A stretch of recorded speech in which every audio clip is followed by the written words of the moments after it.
आदरणीय सभापति महोदय, पिछले साल सितंबर में इस गरिमामयी सदन के समक्ष मैंने एक विस्तृत वक्तव्य ईस्टर्न लद्दाख में भारत चीन सीमा पर हुई डेवलपमेंट्स के बारे में दिया था। मैंने यह बताया था कि चीन द्वारा पिछले वर्ष अप्रैल मई 2020 के दौरान ईस्टर्न लद्दाख की सीमा के समीप भारी संख्या में शस्त्र बल तथा गोला बारूद आदि इकट्ठा कर लिया गया था। चीन द्वारा येलेसी के आसपास कई बार ट्रांसग्रेशन का भी प्रयास किया गया था। हमारी सशस्त्र सेनाओं ने उन सभी प्रयासों के दृष्टिगत उपयुक्त जवाबी कार्रवाई की थी। राष्ट्र के साथ इस सदन ने भी उन वीर भारतीय सैनिकों को श्रद्धांजलि दी थी जिन्होंने भारत की सीमा की रक्षा करते हुए अपना बलिदान दिया था।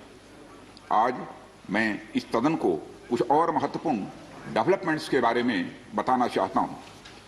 सभापति महोदय, पिछले वर्ष सितंबर से दोनों पक्षों ने एक दूसरे के साथ मिलिट्री और डिप्लोमेटिक चैनल्स द्वारा संवाद स्थापित कर रखा है। हमारा यह लक्ष्य है कि एलएसी पर डिसएंगेजमेंट तथा यथास्थिति हो जाए ताकि पीस एंड ट्रैंक्विलिटी पुनः स्थापित हो सके। मैं संक्षेप में वहां की ग्राउंड सिचुएशन के बारे में सदन को दोबारा अवगत कराना चाहता हूं। सदन को ज्ञात है कि चीन ने अनधिकृत तरीके से लद्दाख केंद्र शासित प्रदेश के लगभग 38,000 वर्ग किलोमीटर पर 1962 के संघर्ष के समय से कब्जा बना लिया है। इसके अतिरिक्त पाकिस्तान ने अनधिकृत तरीके से पाक ऑक्युपाइड कश्मीर में भारत की लगभग 5,180 वर्ग किलोमीटर भूमि तथा कथित चीनो पाकिस्तान बाउंड्री एग्रीमेंट 1963 के तहत चीन को दे दिया है। इस प्रकार चीन का 43,000 वर्ग किलोमीटर से ज्यादा भारतीय भूमि पर अनधिकृत कब्जा है। चीन पूर्वी क्षेत्रों में भी अरुणाचल प्रदेश की सीमा पर करीब 90,000 वर्ग किलोमीटर भूमि को अपना बताता है।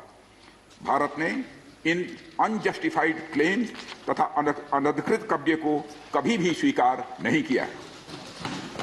सभापति महोदय, मैं सदन को यह भी बताना चाहता हूं कि भारत ने चीन को हमेशा यह कहा है कि बाइलेटरल रिलेशन दोनों पक्षों के प्रयास से ही विकसित हो सकते हैं।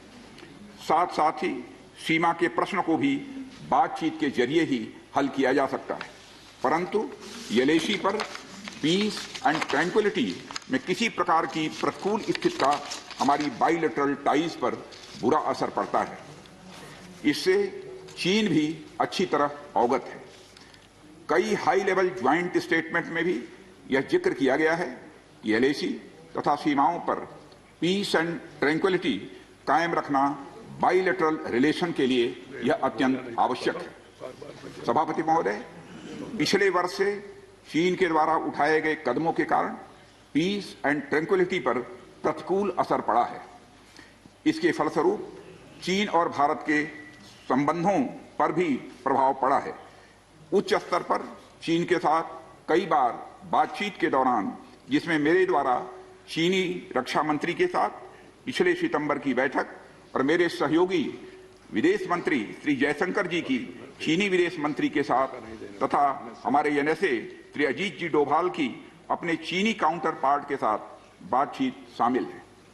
हमने स्पष्ट कर दिया है सभापति महोदय कि यह अत्यंत आवश्यक है कि एलएसी के सभी फ्रिक्शन पॉइंट पर डिसएंगेजमेंट किया जाए ताकि पीस एंड ट्रैंक्विलिटी पुनः स्थापित हो सके। सभापति महोदय, पिछले वर्ष मैंने इस सदन को अवगत कराया था कि एलएसी के आसपास ईस्टर्न लद्दाख में कई फ्रिक्शन एरियाज बन गए हैं। चीन ने बड़ी संख्या में सेना एवं गोला बारूद आदि भी एलएसी के आसपास तथा उसके पीछे अपने क्षेत्रों में इकट्ठा कर लिया है। हमारे सशस्त्र सेनाओं द्वारा भी भारत की सुरक्षा की दृष्टि से एडिक्वेट तथा इफेक्टिव काउंटर डिप्लॉयमेंट भी किए गए हैं।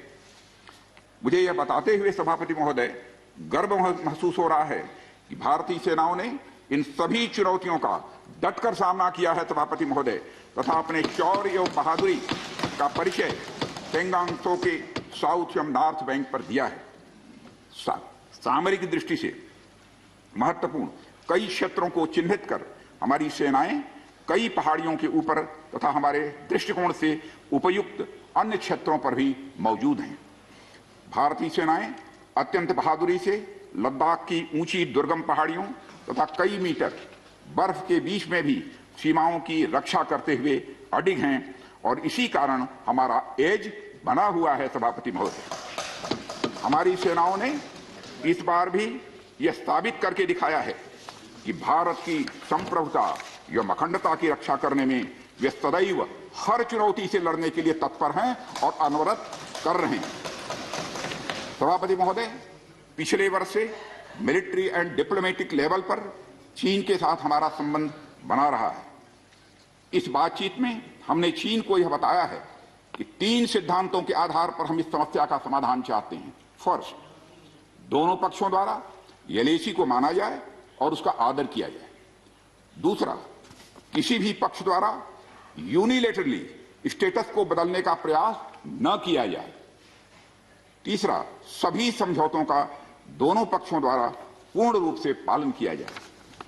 सभापति महोदय, फ्रिक्शन क्षेत्रों में डिसएंगेजमेंट के लिए भारत का यह मत है कि 2020 की फॉरवर्ड डिप्लॉयमेंट जो एक दूसरे के बहुत नजदीक हैं वे दूर हो जाएं और दोनों सेनाएं वापस अपनी अपनी स्थायी या मान्य चौकियों पर वापस लौट जाएं। सभापति महोदय, बातचीत के लिए हमारी स्ट्रेटेजी तथा अप्रोच माननीय प्रधानमंत्री जी के इस दिशा निर्देश पर आधारित है कि हम अपनी 1 इंच जमीन भी किसी और को नहीं लेने देंगे। हमारे दृढ़ संकल्प का ही यह फल है कि हम समझौते की स्थिति पर पहुंच गए हैं।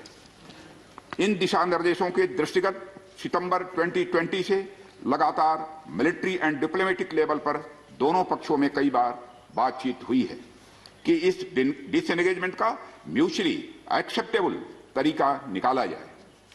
अभी तक सीनियर कमांडर्स के स्तर पर 9 राउंड्स की बातचीत हो चुकी है।